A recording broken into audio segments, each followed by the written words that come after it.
Hello friends, जय माता दी। कैसे हैं आप सब? शांताकारं भुजंग शयनम पद्मनाभम सुरेशम विश्वाधारम गगन सदृशम मेघवर्णम शुभांगम लक्ष्मीकांतम कमल नयनम योगिर्विध्यान गम्यम वंदे विष्णु भवभयहरम सर्वलोक एकनाथनम। बोलिए श्री हरि विष्णु भगवान की जय।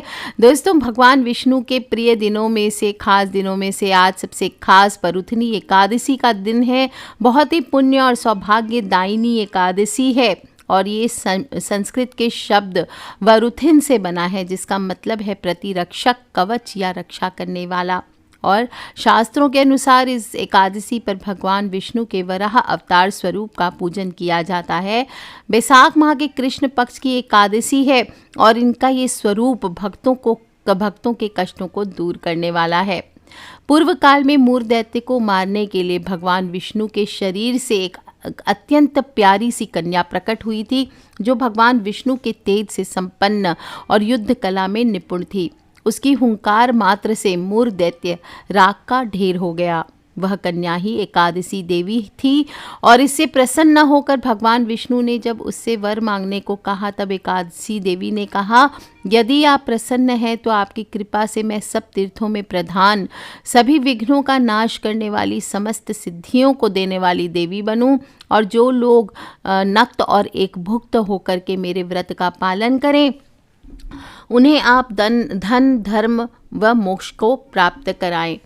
भगवान ने वर देते हुए कहा, तथास्तु। जो तुम्हारे भक्त जन हैं वो मेरे भी भक्त कहलाएंगे, और जो लोग भी नियम पूर्वक एकादशी का व्रत करेंगे उनके समस्त पापों का नाश होगा और भगवान विष्णु की कृपा से सभी मनोकामनाएं पूर्ण हो जाएंगी। मृत्यु के पश्चात श्री हरि के चरणों में स्थान प्राप्त होगा। और पद्म पुराण में भगवान श्री कृष्ण युधिष्ठिर को बताते भी हैं कि बैसाख माह के कृष्ण पक्ष की एकादशी वरुथनी के नाम से प्रसिद्ध है। और धर्मराज युधिष्ठिर पूछते हैं, हे भगवान, मैं आपको नमस्कार करता हूँ। आपने चैत्र माह के शुक्ल पक्ष की एकादशी अर्थात कामदा एकादशी के बारे में विस्तार पूर्वक बतलाया। अब आप कृपा करके बैसाख माह के कृष्ण पक्ष की एकादशी का नाम क्या है, महात्म्य क्या है, विधि क्या है, सो विस्तार पूर्वक कहिए। तब युधिष्ठिर की बात सुनकर भगवान श्री हरि कृष्ण कहते हैं, ये युधिष्ठिर, बैसाख माह के कृष्ण पक्ष की एकादशी का नाम वरुथनी एकादशी है। सौभाग्य को प्रदान करने वाली है, मनुष्य के समस्त पाप नष्ट करती है, और इस उपवास को दुखी सधवा स्त्री करती है तो उसे सौभाग्य की प्राप्ति होती है। इसी एकादशी के प्रभाव से राजा मांधाता को स्वर्ग की प्राप्ति हुई थी और इसी प्रकार धुंधुमार आदि भी स्वर्ग को गए थे। और वरुथनी एकादशी के उपवास का फल 10 सहस्त्र वर्ष तपस्या करने के फल के समान है। कुरुक्षेत्र में सूर्य ग्रहण के समय जो फल एक बार स्वर्ण दान करने से प्राप्त होता है, वही फल वरुथनी एकादशी का उपवास करने से प्राप्त होता है। और इहलोक और परलोक दोनों में मनुष्य सुख पाता है, अंत में स्वर्ग का भागी बनता है।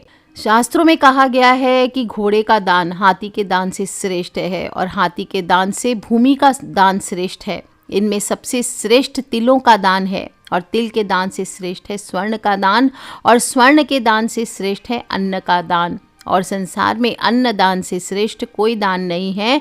और अन्न दान करने से सिर्फ देवता ही नहीं बल्कि पितृ हो, मनुष्य हो, सभी तृप्त होते हैं। और कन्यादान को शास्त्रों में अन्न दान के समान माना गया है। तो वरुथनी एकादशी का जो भी मनुष्य व्रत करता है उसे अन्नदान तथा कन्यादान दोनों के श्रेष्ठ दानों का फल मिलता है। जो भी मनुष्य लालचवश कन्या का धन ले लेता है, आलस करता है, काम चोरी करता है, इसके कारण उसे कन्या का धन भक्षण करता है, वे प्रलय तक, अंत तक नरक के भोगी रहते हैं, अगले जन्म में बिलाव की योनि को प्राप्त करते हैं। और जो भी प्राणी प्रेम तथा यज्ञ सहित कन्या दान करता है, उनका पुण्य तो चित्रगुप्त भी लिखने में असमर्थ होते हैं। और जो भी मनुष्य इस वरुथनी एकादशी का सच्चे दिल से व्रत करता है, उसे कन्यादान के बराबर फलों की प्राप्ति होती है। कहा जाता है, प्राचीन काल में नर्मदा नदी के तट पर मांधाता नामक राजा राज्य करता था। बहुत ही दानशील और तपस्वी था। और एक दिन जब वह जंगल में तपस्या कर रहा था, तभी न जाने कहाँ से एक जंगली भालू आया और राजा का पैर चबाने लगा। राजा अपनी साधना में, अपनी तपस्या में लीन रहा और कुछ देर बाद पैर चबाते चबाते भालू राजा को घसीटकर पास के जंगल में ले गया। राजा बहुत घबराया, मगर तापस धर्म के अनुकूल उसने क्रोध और हिंसा न करके भगवान विष्णु से प्रार्थना की, करुण भाव से भगवान विष्णु को पुकारा और उसकी पुकार सुनकर भगवान श्री हरि विष्णु प्रकट हुए।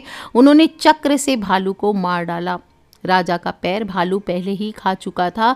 इससे राजा बहुत ही शोकाकुल हुआ। उसे दुखी देखकर भगवान विष्णु बोले, हे वत्स, शोक मत करो, तुम मथुरा जी जाओ और बरूथनी एकादशी का व्रत रखकर मेरी वराह अवतार मूर्ति की पूजा करो। उसके प्रभाव से पुनः सुदृढ़ अंगों वाले हो जाओगे। इस भालू ने तुम्हें जो काटा है, यह तुम्हारे पूर्व जन्म का अपराध था। भगवान की आज्ञा सुनकर राजा मांधाता मथुरा जाकर श्रद्धापूर्वक बरूथनी एकादशी का व्रत किया और इसके प्रभाव से राजा शीघ्र ही पुनः सुंदर और संपूर्ण अंगों वाला हो गया और इस एकादशी के प्रभाव से फिर राजा मांधाता स्वर्ग को गया। जो भी व्यक्ति भय से पीड़ित है, उसे इस प्रकार बरूथनी एकादशी का व्रत रख करके भगवान विष्णु का स्मरण करना चाहिए। समस्त पापों का नाश होकर मोक्ष की प्राप्ति होती है। 10,000 वर्षों तक की तपस्या का फल प्राप्त होता है और इस व्रत को करने वाले वैष्णव को दशमी के दिन से ही कांसे के पात्र, उड़द, मसूर, चना, कोदो, शाक, शहद, दूसरे का अन्न, 2 बार भोजन, रति क्रिया, इन 10 बातों का त्याग करना चाहिए। एकादशी को जुआ खेलना, सोना, पान खाना, दातून करना, परनिंदा, चुगली, चोरी, हिंसा, रति, क्रोध, असत्य भाषण, इन 11 बातों का परित्याग करना चाहिए।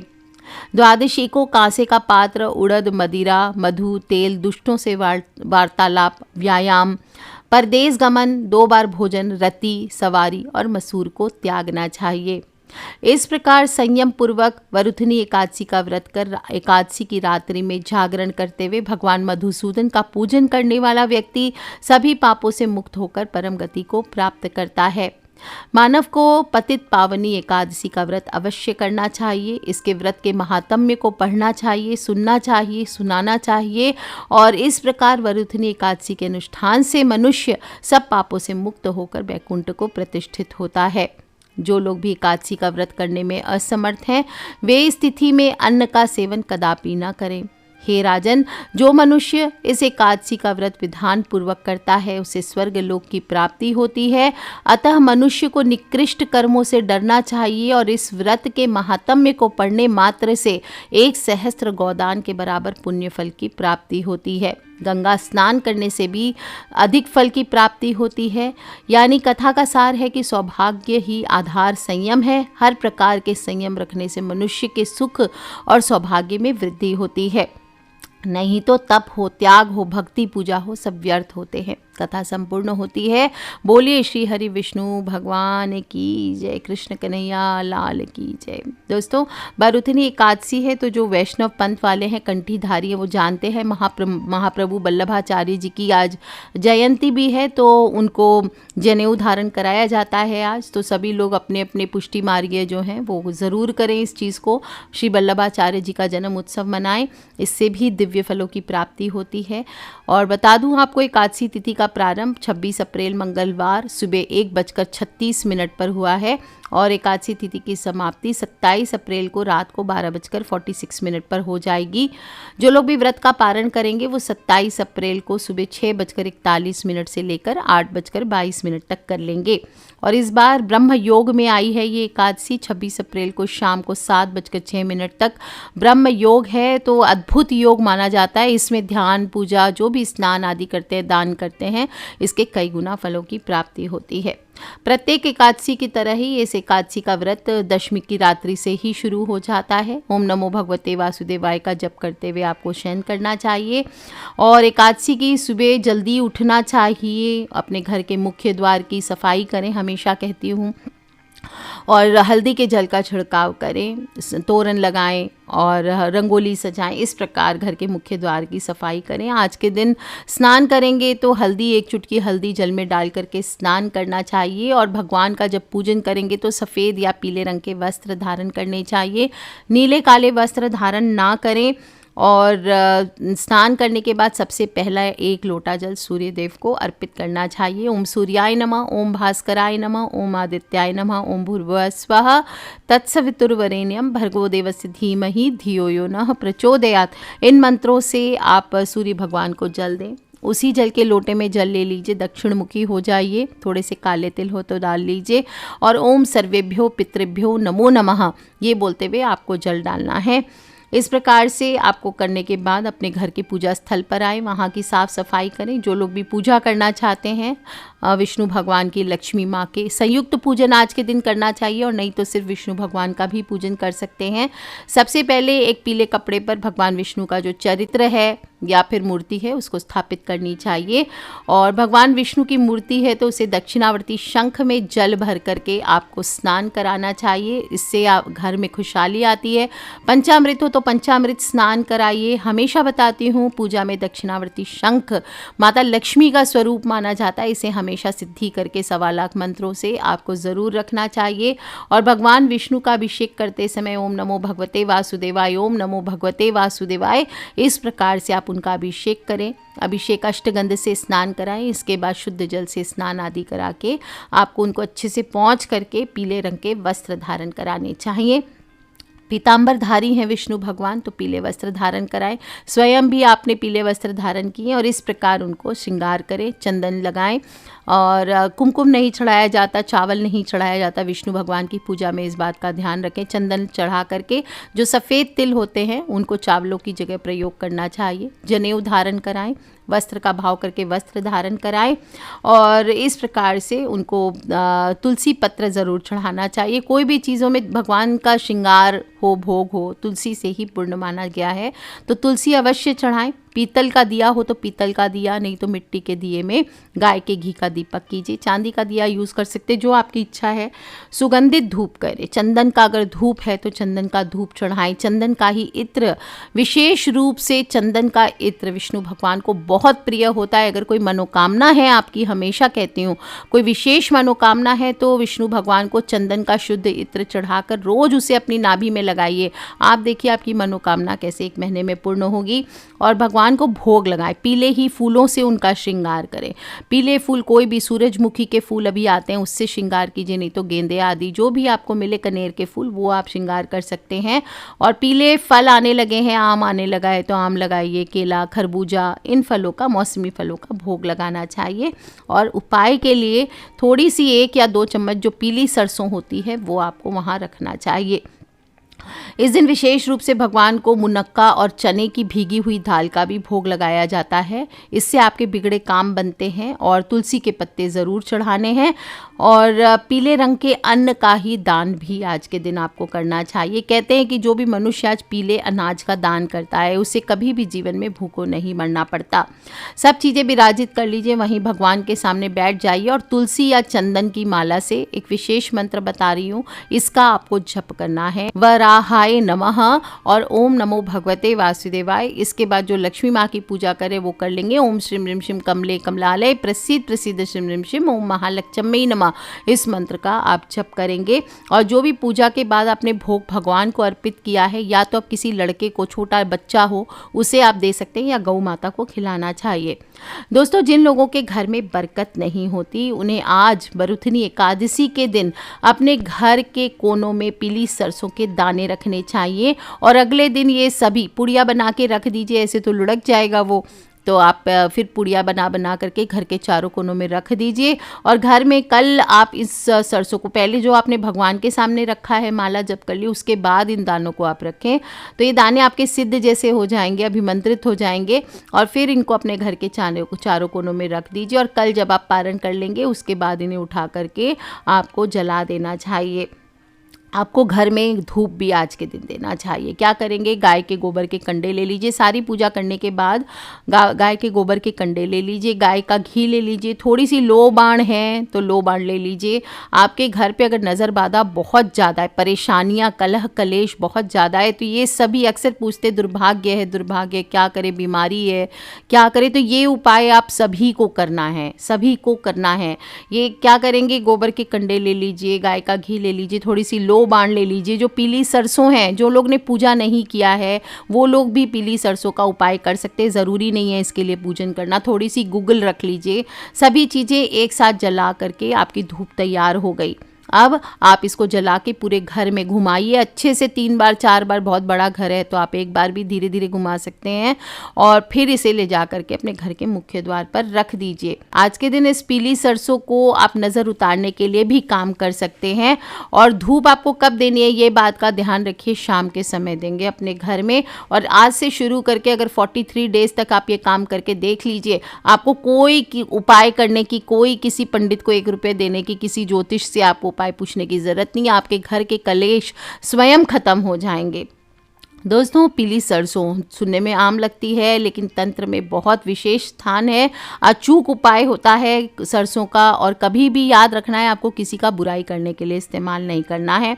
एक और उपाय बता देती हूँ। जो पीली सरसों आप रखेंगे, कपूर की 2 टिक्की एक कटोरी में रख लीजिए, इस पर 1 चुटकी पीली सरसों डाल दीजिए और 2 बूंद गाय का घी डाल दीजिए, इसे जला दीजिए। सुबह शाम अगर आपको लगता है आपके दुकान में, विशेष रूप से आपकी दुकान है तो आप ये उपाय करें, नहीं चलती है, बरकत नहीं होती, और इसमें 1 चुटकी गूगल भी डाल दीजिए। दुकान में अगर जला रहे तो गूगल भी डालिए, घर में गूगल ना भी डाले तो चलेगा, लेकिन दुकान में गूगल भी डाल दीजिए। सुबह शाम कीजिए। आप देखिए कोई भी प्रकार की नकारात्मक ऊर्जा अगर आपके घर में आ रही है तो वो अपने आप स्वतः दूर हो जाएगी। किसी को नज़र लग जाती है, कोई का मन उचाट हो जाता है, काम में मन नहीं लगता है, छोटी छोटी बात पे गुस्सा आने लगता है, चिड़चिड़ाहट आती है, मन में नकारात्मक विचार होते हैं। तो इन भावनाओं पर अंकुश रखें। समय होता है कभी कभी, जैसे मून का जो फेज़ होता है, कहते हैं चंद्रमा ऊपर जाता है नीचे जाता है, जब भी आते हैं ना, एकादशी आते हैं, पूर्णिमा आती है, अमावस्या, तो मन में तरंगे आती है, मन के भाव ऊपर नीचे होते हैं। इस दौरान इनको विशेष रूप से धूप जलानी चाहिए। इससे हमारी भावनाओं पर संतुलन रखना है और अपनी सोच को सकारात्मक रखने की कोशिश करें। तो मेहनत का अगर आपको भी पूरा फल नहीं मिलता, हौसला टूट रहा है, हताश से हो गए हैं, तो भगवान पर भरोसा रखें, हौसला ना टूटने दें। इस उपाय को कीजिए, देखिए 43 डेज में कैसे आपके घर में बदलाव आएगा। 43 डेज नहीं तो कम से कम आज से तो आप शुरू कीजिए। इसके अलावा भी व्यापार के लिए बता देती हूँ, व्यापार नहीं चलता है तो एक छोटी सी कटोरी में पीली सरसों रख लीजिए और थोड़ा साबुत नमक मिला लीजिए। इससे आप खुद देखेंगे थोड़े दिनों में जो भी नेगेटिव एनर्जी आ रही है आसपास से वो दूर होगी और धीरे धीरे आपको ग्राहकी में साफ इसका असर दिखाई देने लगेगा। थोड़े दिन बाद जब भी लगे कि हाँ ठीक है थोड़ा सा, तो इसको जला लीजिए और दोबारा रख लीजिए। दोस्तों, अगर आपका कोई सरकारी उद्योग में कोई भी गवर्नमेंट से रिलेटेड कोई भी काम अटक गया है, काफ़ी प्रयास के बाद नहीं हो रहा है, तो पीली सरसों को आज के दिन आपको अपनी मनोकामना बोलते हुए आंकड़े का दूध कहाँ से लाएंगे आप? कोई भी आप देखेंगे सड़क के चारों तरफ ही कहीं कहीं आंकड़े का पौधा अपने आप ही, जंगली पौधा है, उगा हुआ रहता है। उसकी जब आप छेद करेंगे, उसकी डंडी में उसकी जो टहनी होती है उसमें छेद करेंगे तो उसमें से दूध निकलता है, इसे आंकड़े का दूध कहते हैं। थोड़ा सा आधी चमची जैसा ले लीजिए, उससे आपको हवन करना चाहिए, बहुत जल्दी आपको फ़ायदा दिखेगा। और या फिर ये पॉसिबल नहीं है आपके पास तो थोड़ा गुड़ ले लीजिए, थोड़ी शहद ले लीजिए, थोड़ा गाय का घी ले लीजिए, थोड़ा चंदन पाउडर ले लीजिए, थोड़ा गूगल ले लीजिए, थोड़ा अगर मिले तो आपको, अगर शिलाजीत और सलई ये नहीं भी हो या नागर मोथा, अगर ये 4 चीज़ नहीं भी हो तो सिर्फ पीली सरसों में आप थोड़े से काले तिल मिला लीजिए, गुड़, शहद और गाय का घी और चंदन ये मिला करके आप अच्छे से मिक्स कर लीजिए। फिर इससे हवन कीजिए आज की शाम। आप देखिए आपके घर की सभी बाधाएं शांत हो जाएगी, प्रसन्नता का माहौल होगा, आपके बेड़े काम भी बनना शुरू हो जाएंगे। अगर आपको लगता है कि घर पे किसी पे कुछ किया धरा है, किसी ने बांध दिया, कोई भूत प्रेत आदि का साया आ गया है, तो सरसों के दाने थोड़े से लेकर के आज उसके ऊपर से उसार करके 6 बार, कितनी बार? 6 बार उल्टी दिशा में उसारना है और फिर उसको जला देना है अपने घर के मुख्य द्वार के बाहर ले जाके। चाहे तो आप पुड़िया बना करके ऐसे ही जला दीजिए, गोबर के कंडों पे रख के जला दीजिए, कपूर के साथ जला दीजिए। इस प्रकार से सारी नेगेटिव एनर्जी दूर हो जाएगी। और अगर किसी कारणवश कोई दवा असर नहीं कर रही है, बहुत ज़्यादा बीमार चल रहे हैं, तो आपको सरसों के तेल का दिया जलाना है और उसमें 108 दाने गिन करके सरसों के डालने हैं। कैसे डालने हैं, पहले गिन लीजिए, उसे एक पुड़िया बना लीजिए। जो रोगी मनुष्य है उसके सिर के ऊपर से उसको 7 बार आप घुमा दीजिए और फिर उसको रख करके सामने में ओम होंग जुंग सह इस मंत्र की एक माला का यानी 108 मंत्र जप करना है। और फिर जो तेल का दीपक है सरसों के तेल का, उसमें ये दाने डाल देने हैं।